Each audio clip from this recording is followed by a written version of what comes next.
We're going to blow the whole country is going to get blown up.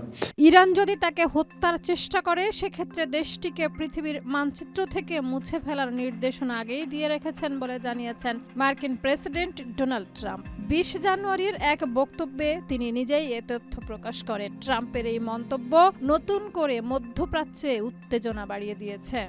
I would absolutely hit them. এর আগে Iran থেকে কড়া হুঁশিয়ারি দেওয়া হয়। দেশটির পক্ষ থেকে বলা হয়, যদি ইরানের সর্বোচ্চ নেতা আয়াতুল্লাহ আলী খামেনিকে হত্যার চেষ্টা করা হয় তাহলে ট্রাম্পের শুধু হাতই বিচ্ছিন্ন করা হবে না, তাকে হত্যাও করা হবে। ইরানের এই বক্তব্যের প্রতিক্রিয়ায় পাল্টা আরো কঠোর ভাষায় জবাব দিলেন ডোনাল্ড ট্রাম্প। কালার এক্সপার্ট এবং ডার্ক স্যাপ সমৃদ্ধ অরিক্স অ্যাডভান্স ডিটারজেন্ট পাউডার, আপনার লন্ড্রি এক্সপার্ট।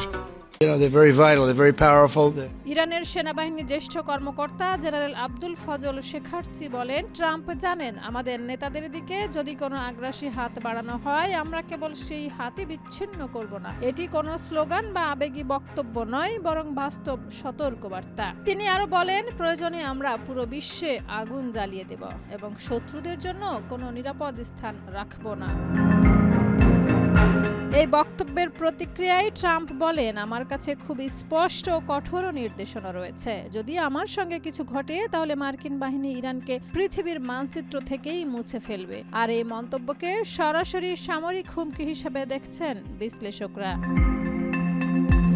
ট্রাম্প আরও জানান, এটি তার নতুন অবস্থান নয়। গত বছরও তিনি একই ধরনের হুঁশিয়ারি দিয়েছিলেন এবং বলেছিলেন, ইরান যদি তাকে হত্যার চেষ্টা করে তাহলে দেশটি সম্পূর্ণভাবে নিশ্চিহ্ন হয়ে যাবে। Supposedly they've taken that off the table. 2020 সালে ইরাকের রাজধানী বাগদাদে মার্কিন ড্রোন হামলায় ইরানের ইসলামী বিপ্লবী গার্ড বাহিনীর কুদস ফোর্সের একজন জেনারেল কাসেম সোলাইমানি নিহত হন। ওই ঘটনার পর থেকেই যুক্তরাষ্ট্র ও ইরানের সম্পর্ক চরম উত্তেজনাপূর্ণ হয়ে ওঠে এবং তখন থেকেই ট্রাম্পকে হত্যার হুমকি দিয়ে আসছে ইরান। এই সাম্প্রতিক পাল্টাপাল্টি হুমকি সেই পুরনো দ্বন্দ্বকেই নতুন করে উস্কে দিচ্ছে।